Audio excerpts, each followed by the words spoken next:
What's up guys, welcome back to pilot school, and this episode we're going to be covering hovering, anti-gravity turning, and how to manage the jet better to avoid stalls. So I'm doing this episode in one of my stunt races, so you might see the wrong way sign come up a bit, and instead of scripting the commentary and editing onto gameplay footage, I'm just going to be talking while I play, so there might be a few and situations and maybe a few crashes, but we'll see what happens. Now, a lot of people want to overlook hovering. They figure it's just the basics, you know, it's something that they'll only really mess with when it comes in handy. But hovering is something that if you're a pilot, you're going to end up using it, the technique at least, or hovering to engage other techniques pretty much with almost everything you do. So hovering is something that you'll be using more than anything else in piloting. So it's something that you really want to get down to the point where you don't even have to think about it. Now, I started hovering only a couple days into the game, and the reason I'm so good at stunting is because after I invented the L2 R2 technique, there's literally never been a time where I'm not hovering. I'm literally always holding down L2 and always tapping R2. Spoiler alert, I'm basically giving away the controls, but basically because I did it so much and I got so used to it, it became like a second nature where it's like walking to me. I don't even have to think about hovering, and I can just put all my focus into the actual stunt itself and the other techniques, because hovering, my subconscious mind is basically going to do it for me. So it's definitely something that you want to do anytime you don't need to be flying fast, until you get to that point where you don't have to think about it anymore. Alright, so getting into the controls, it's pretty basic. Only two things are actually needed, well, three sometimes. You already heard me say it a couple times throughout this episode. It's literally just going to be you holding down L2 left trigger the entire time. You never let off of it, you just hold it down the time. And you're going to tap R2 right trigger at about a half second to a 1 second pace. And the thing with the landing gear is you're going to bring it out basically just to get yourself to the slowest speed as fast as possible, but you never want to actually keep it out. If you ever see me doing a stunt that's long, there's probably a lot of times where I pick up speed, or I'm flying downwards like I am right now. I'm dropping down, and anytime you fly down, you're going to pick up speed. And for me, I don't like picking up speed in my stunts, especially when it's a really long stunt. It's going to involve a lot of tight maneuvers, and I need to have very specific speeds. I'm constantly popping my landing gear out. You probably see it, or you don't really pay attention to it, but if you ever go back and look, you'll see me do it all the time. I'm constantly popping my landing gear in and out. It's because I'm constantly just using it to drop my speed back down faster, but you never ever want to actually keep the landing gear out. Like right now I'm dropping it out just to slow down, and I'm gonna pop it back in so that I can maneuver sharper. I think that actually came back out. Yeah, it totally did. But anyways, yeah, you never actually want to keep it out because it's going to mess with your maneuverability, and it's going to pull you down a bit. It's going to basically just you'll feel like it adds weight to your jet. So you never want to keep the landing gear out. You just want to keep popping it out to drop your speed down, or just do it once at the beginning when you're flying fast and you want to get down to a hover speed. And yeah, the controls are simple. It's just hold L2 left trigger all the way down the entire time like you're glued to it, and just tap R2 right trigger about a 1 second to a half second speed. And that's about it. You do that and you'll be good, but just make sure everything I just told you are things that you're constantly practicing so that you get the hang of it, so that you don't ever have to even think about it anymore. Especially the landing gear part. I mean, I don't think about that part either.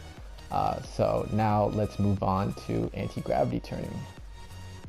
Alright, so anti-gravity turning is basically where you're going to balance your jet between forwards and reverse flight. It comes in handy anytime you're not going to make a turn. And so if you're stunting and you're about to overshoot the turn, or you weren't turning sharp enough, a lot of turns you can't make unless you anti-gravity turn. You're basically just going to stop your jet on the spot and then continue turning it without actually flying anywhere.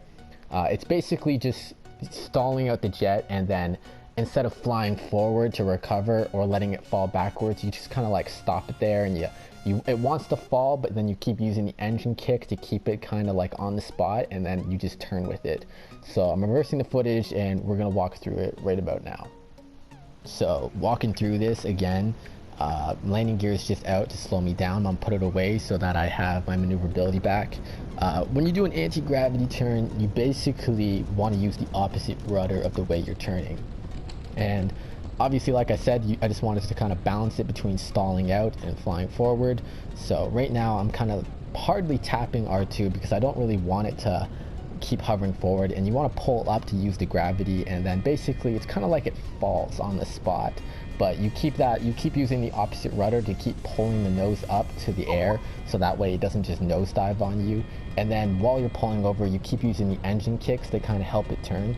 Now this is a lot different on last gen and next gen. On next gen, you don't really kind of stop completely. You still kind of move a little bit while you're doing it, but it still makes a big difference in stunts and gaps that you're already about to overshoot. But on last gen, if you do this, you'll literally be able to get your jet to stop on the spot and then just turn.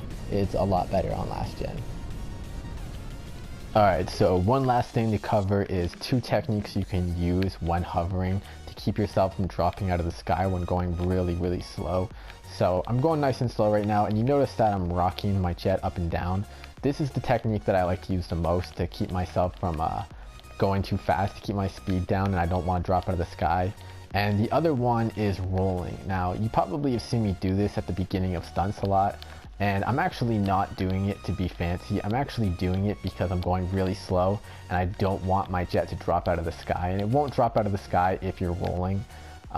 These 2 techniques both help keep yourself slow and avoid stalling, but there's different times that you want to use them. The roll isn't really something you want to use mid-stunt. In the middle of the stunt, I'd recommend using the rocking, and then the roll is something you want to use more on the approach, because the roll works better for avoiding the stall and keeping your jet slower, but at the same time it's bad for stunting with.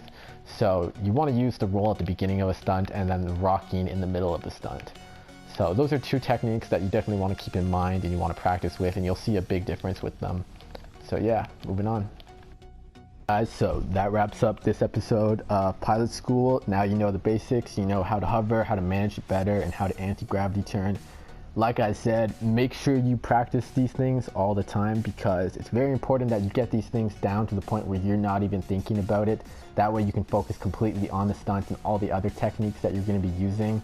So when you get it down to that point, you're going to see the biggest improvement in your jet stunting game, and even in some of your dogfighting. So make sure you practice it anytime you get the chance, and you're not just doing it when it comes in handy. I apologize about my terrible commentary and my terrible mic, but I'm doing the best I can. I hope it will pass for you guys. And yeah, make sure you stay tuned to next week's episode. This is Mario out.